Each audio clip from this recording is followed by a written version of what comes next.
Happy Friday. So glad you could join me today. I want to talk to you a little bit about something we don't normally talk about, which is loan programs and changes that have happened over the last 7 days. I know we usually talk about sales and marketing, but I think it's really important for you to be aware of some changes that have happened so that if you get offers in on your listings or you have buyers out there, that you're aware of what's going on and you can make sure that that's not going to affect your transactions. So the first thing has to do with USDA loans. We got a memo sent out to us yesterday from the department that says that funding is essentially due for renewal on October 1st. It is an annually funded program, the USDA loans, and Congress has yet to vote on that and provide a funding amount. So if you have loans that are USDA loans and they are scheduled to close before September 30th, you will be fine. If you have a loan that's supposed to fund after that, right now there's no funding available come October 1 until Congress renews the program and renews the funds for the program. I don't think that they're going to take too much time to do it, but of course it is a political process, so we just don't know exactly when that's going to happen. It's in everyone's best interest for the program to be funded and to continue to help with the viable options in our economy for people to be able to buy these homes. So I do know that, eventually down the road it will happen. We just don't know exactly when. I wouldn't think it's going to take too long. But if you get offers in on your properties and their USDA loans, just know that they can still be underwritten and they can still be approved. It'll just be subject to funding of the whole entire program. So that's just there for you to think about and be aware of. I don't know how many of you were aware of that.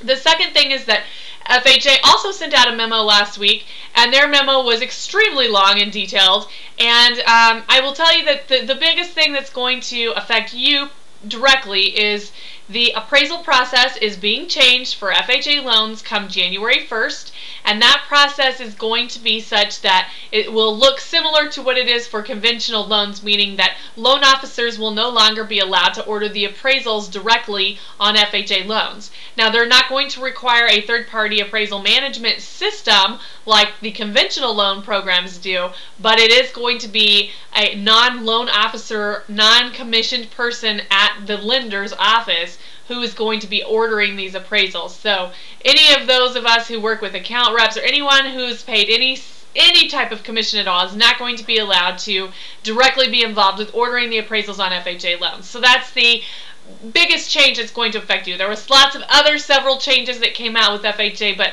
I don't really think that those will directly have an impact on you as a real estate agent. Now, those were some of the major changes that happened, and I just thought that you should be aware of that and how they will impact, what you're doing going forward.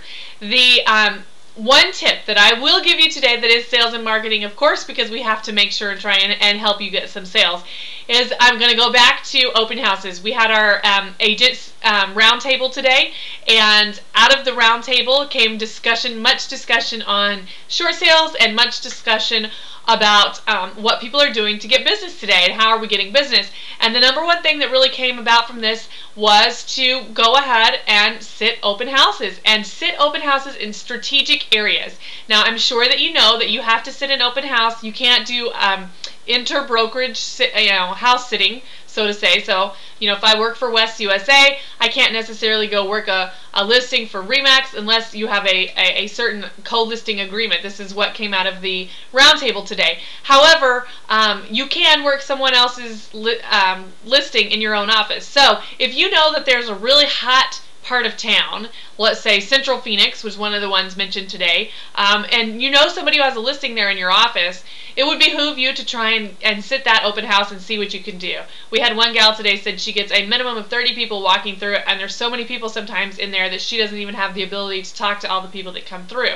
So I highly encourage you to do that. Maybe your listings aren't in a high traffic area for that, but maybe you could find somebody who's are and try and grab some buyers off of it that way if that's something that you're looking to do. I hope that this information is going to help you. It's going to make you more aware of what's going on and hopefully save some of the headaches that might come about with some of your transactions. So I wish you a happy and prosperous weekend. Take care. Make it a good one.